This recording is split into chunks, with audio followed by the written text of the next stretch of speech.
Hello everyone, welcome to my channel. My name is Evelyn. If you're new here, welcome. So I discovered that I usually do this type of video at the beginning of every year, and I discovered I've not done the one for 2026. So let's get right into it because there's been a lot of changes. If you're new here, my name is Evelyn. I share about living in Germany as an expat family, living, working, schooling in Germany. Imagine I'm forgetting my intro. How can that be? A lot of changes has happened in the last 1 year. I'm not sure I did this video last year.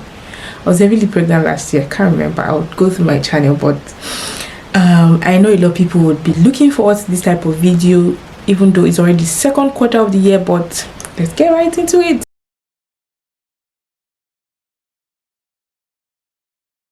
So if you're thinking of moving to Germany in 2026, Germany is actually not the country that I moved in almost 9 years ago. Germany has really changed.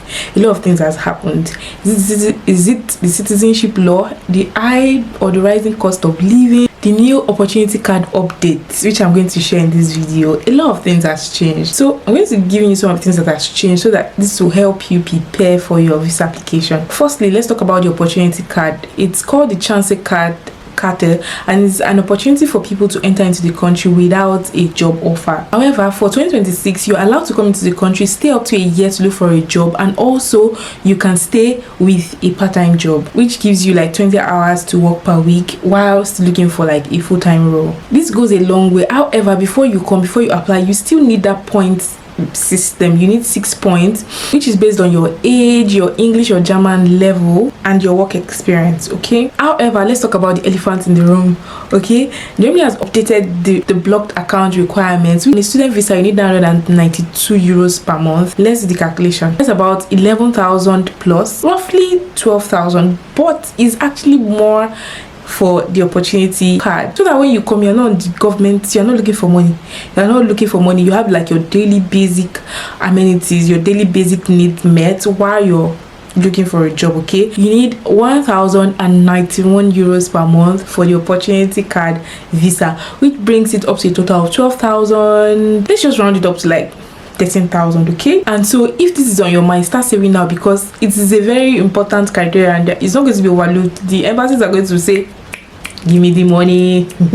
However, if you're coming in using the opportunity card, be ready to come here based on, I will always advise that make sure that your language level is really top notch. Your language is really top, so that you don't come here and then they're asking for B1, B2 level and you don't have it, and then you have to like struggle to go and start learning. You are under pressure because your visa is counting day by day. Okay, so before you even come, learn the language to a very proficient level, so that when you come, you're looking for jobs and you're not filtering down the number of jobs that you're applying for, which is very important. On the opportunity card, I don't know if I would advise anybody to take it, but if you're going to come, your blocked account 12,000 is inside, then your language level, you're also holding it on the other hand, so that when you come, you're well equipped. And I've heard that some people come and when they're not able to get a job, they are able to switch into maybe getting a master's. That's also an option that one can take, so you can look into it.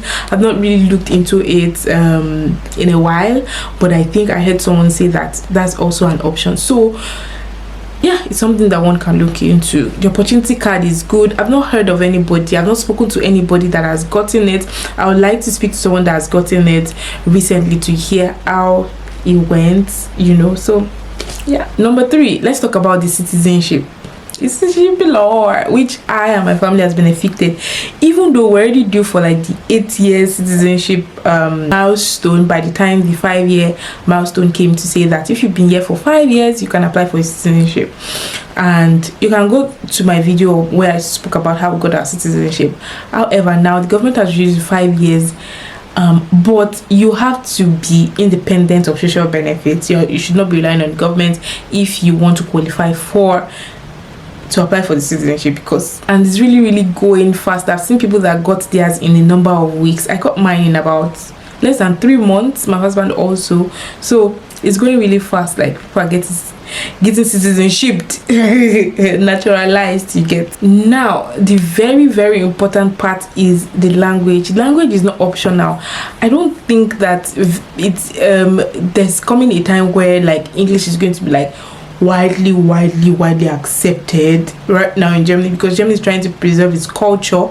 So in fact the German requirements is even getting more and more. A1, A2, B1 for jobs, for different parts, especially if you're coming to, if you plan on staying for longer, getting a very good language proficiency is getting more and more very important.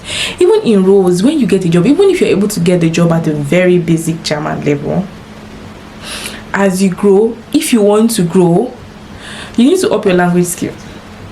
You really need to up your language skill, okay? Be well prepared for the bureaucracy.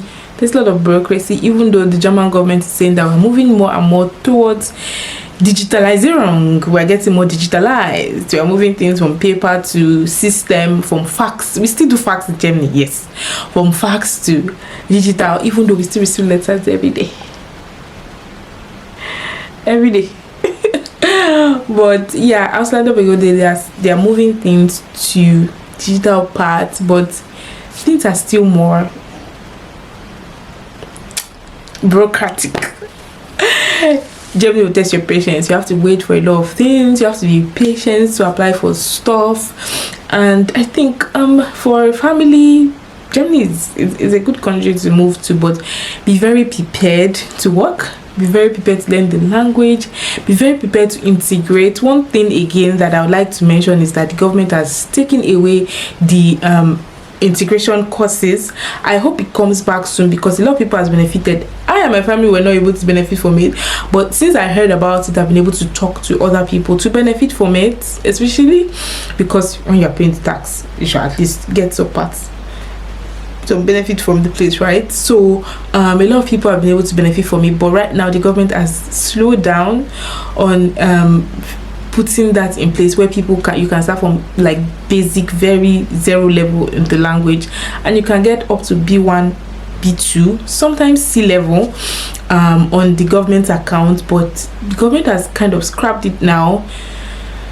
Reasons best known to them. They say they pump a lot of money into it. Maybe people are not taking it serious. And private language school, it do cost a lot of money. So hopefully they bring it back, because even if for some people, even if your spouse is working or you are working, you get to pay half, because even the government based one is not cheap. So hopefully they bring it back. These are some of the things that are happening right now. Of course there are other things, but like as a new person, these are some of the things you might want to look into. The transport system is good. Childcare, you have to be the solo parenting, you and your partner, you have to do it yourself.